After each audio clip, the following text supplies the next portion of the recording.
last piece of the puzzle, which is, well, it was actually my mum, which was the uh, um, well, like I said, the biggest piece of the puzzle. Really, it wasn't just a job. It wasn't just my boss. It was her really.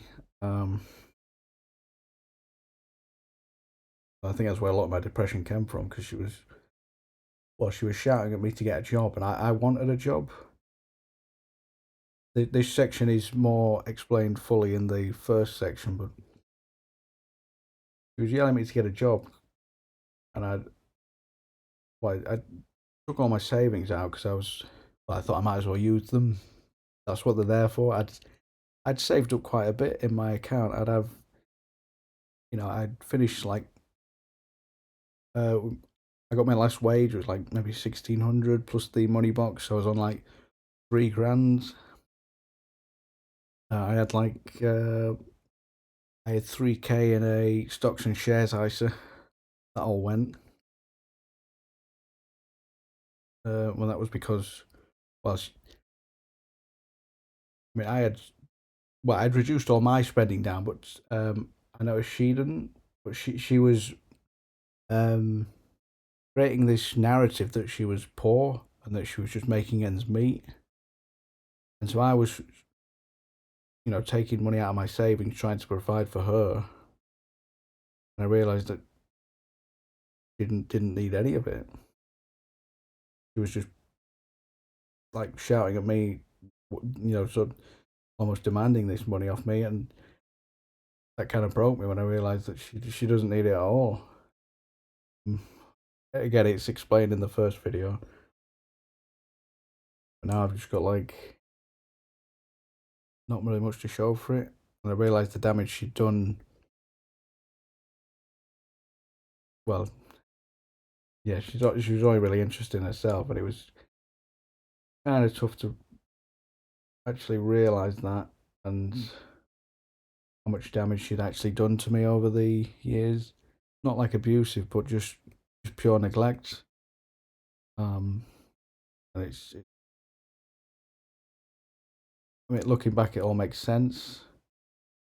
There's another thing about sort of micromanaging my life because I feel like there's a balance between helping and not helping at the left side. Not helping at all is bad, but helping too much, like a narcissist, micromanaging, doing things for you just because they're good at the heart. I think there's a sort of balance between helping and hindering. And narcissists either fall on the extremes. They either don't help or they help too much. And, it's like she almost doesn't trust me to do like, I don't know, housework, cleaning, because she has to do them her way or something, and you just can't win.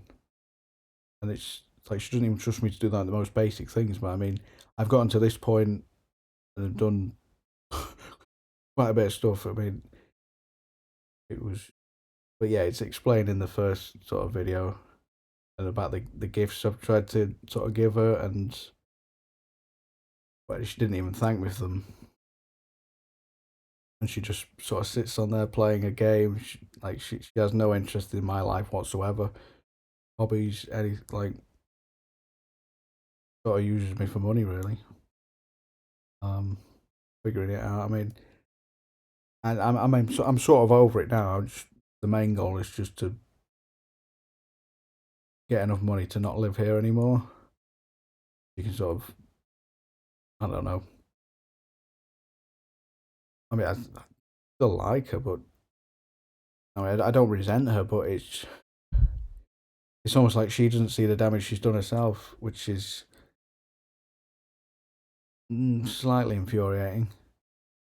I mean, this whole video was well, this whole idea was birthed out of proving her wrong because she was shouting me to get a job, and she was like, "Oh," I was like, "Oh, well, I'm sort of working on something because I've been working on this for the past, well, since sort of the end of August." I was like, if I do this well, I mean, I reckon this story could inspire someone, or even if it helps one person, that is, as long as I finish this project, that is, you know, I've done something that I worked hard towards, and I hope people might like.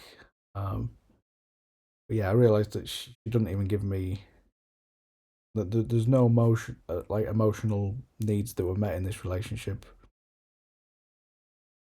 and it's done a fair amount of damage on me from my childhood relationships and me trying to open up to other women because I sort of not being loved. You sort of convince yourself that you're unlovable, and I have changed that recently, but it's took a lot of um trial and error and effort to get to where I am now. Um, yeah, and other people have been in because I just like compersion is the joy you get from seeing other people happy, which is why I just sort of try and make people happy nowadays because I just can't bear to see the people go through the same things that I've done, and hopefully this inspires some other people. I can cheer them up. There is some funny stuff coming. It's not all like doom and gloom, but yeah, I will mention in the next episode about relationships, about my childhood relationships and other like platonic relationships, and how it's. I find it crazy how um like one woman, my relationship with one woman, like that being my mum, has could literally impact my entire relationship with every other single woman I've interacted with, and how damaging her my relationship with her can be all these other relationships. And I didn't even know what was going on. You know what I mean? Like I've only just realized and figured it out, which is why I want to share with people to, hopefully, so it gets it off my chest and hopefully inspires others. But yeah, the next chapter will be on relationships. Um, yeah, I'm just gonna have to leave that here for now. I will see you in the next one. Thank you. Bye.